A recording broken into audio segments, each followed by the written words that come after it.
In Grimes County, Texas, a company plans to build the largest chip factory on the planet. 100 million square feet, a price tag that runs, in the project's own filings, to $119 billion.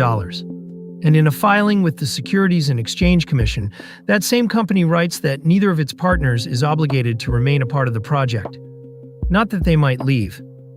That nobody has to stay. So we read the paperwork. All of it.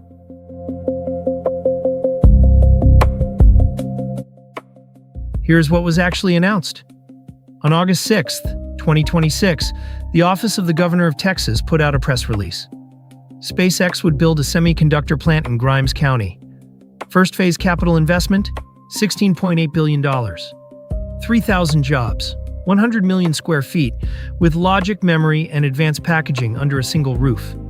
The state brought incentives, a $30 million grant from the Texas Enterprise Fund, and qualification under a program called JETI, the Jobs, Energy, Technology, and Innovation Act, which lets a school district cut the property taxes a company pays on a new project.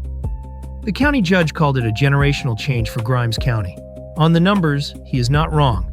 We will come back to what that county is putting up. The coverage that followed mostly repeated those figures.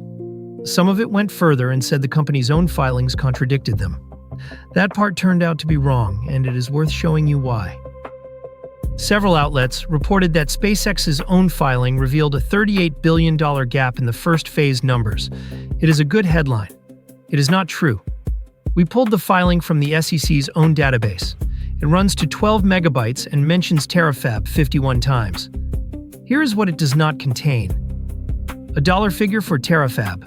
Not 1, not 16.8 billion, not 55 billion, not 119. The only 55 billion in the entire document is in a director's biography describing an unrelated investment firm. There is no gap inside that filing, because there is no number inside that filing. And the announced figure holds up. The state applications break the first phase into two school districts, roughly $10.4 billion in one, roughly $6.4 billion in the other. Add them together and you get $16.8 billion, which is precisely what the governor announced. So the headline number is real, which makes the actual story sharper, not softer. If the filing has no numbers, where does $119 billion come from? From tax paperwork. 8 applications filed by a company called Terafab AI LLC, whose correspondence address is 1 Rocket Road, Hawthorne, California. That is SpaceX headquarters. 4 applications went to Iola Independent School District. 4 went to Anderson-Shiro, 1 application per phase, per district. And every one of them carries the same paragraph. The project, it says, is contemplated to be constructed in up to 4 phases, with total capital investment for all 4 phases expected to range between $55 billion and $119 billion. So those two numbers were never rival estimates. They are the two ends of a single range for a build that has 4 stages. Which means the honest way to say it is this: $16.8 billion is phase 1. Everything above that is phases 2, 3, and 4, and phases 2, 3, and 4 are where this gets interesting. Read the next sentence in that same application slowly. After completing construction of each phase, the applicant would then determine whether to proceed with constructing the future phases.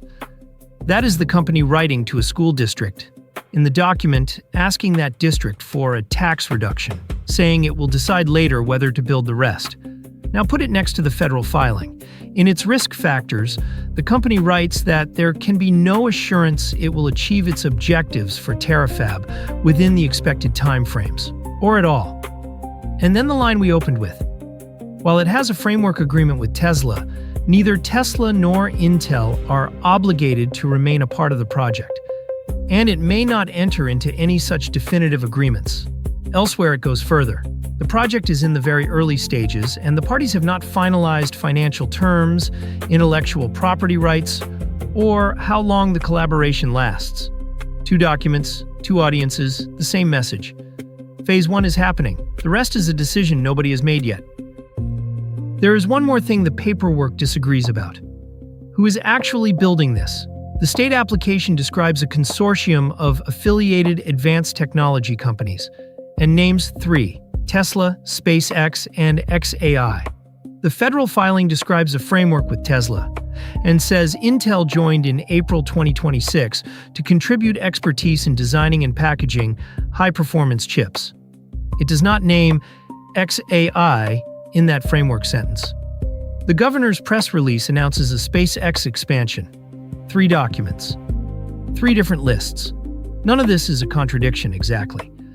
Companies disclose to different regulators for different reasons, and a consortium can change between filings. But if you are a school board member voting on a tax agreement, the identity of who is on the hook is not a small detail. So what is Grimes County actually putting up? Start with the county. 29,268 people. That is the population number written into the state's own analysis of this project.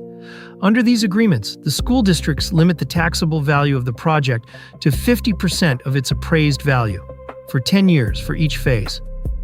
The state ran the numbers. For Phase 1 alone, across both districts, the school maintenance and operations tax benefit comes to about $212 million. That is Phase 1. The applications for later phases are larger. One IOLA application for Phase 3 carries a tax benefit of about $213 million by itself. Now the jobs.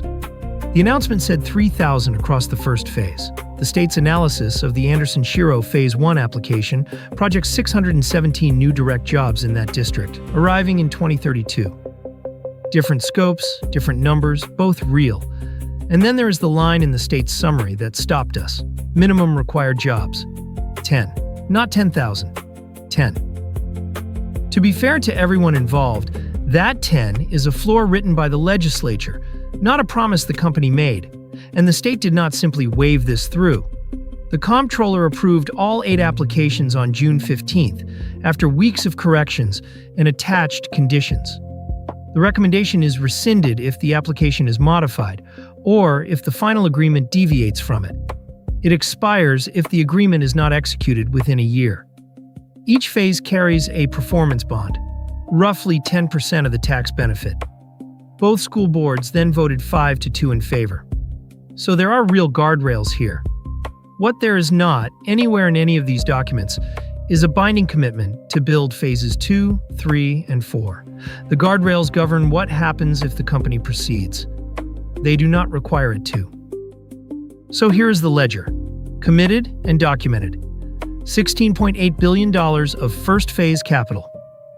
29,000 people in the county carrying a 50% tax limitation for 10 years. Roughly $212 million in foregone school tax on Phase 1. Announced and conditional. Everything else. The $119 billion. The full 100 million square feet. 3 of the 4 phases. Every one of them subject to a decision the applicant has explicitly reserved for itself. None of that makes this a bad project. Fabs really do get built in phases, and Texas really did win a competitive site selection. It just means the number in the headline and the number anyone is obligated to spend are 2 different numbers. Talk is cheap, numbers aren't. If you want the next one of these, subscribe. Every document we read is linked below.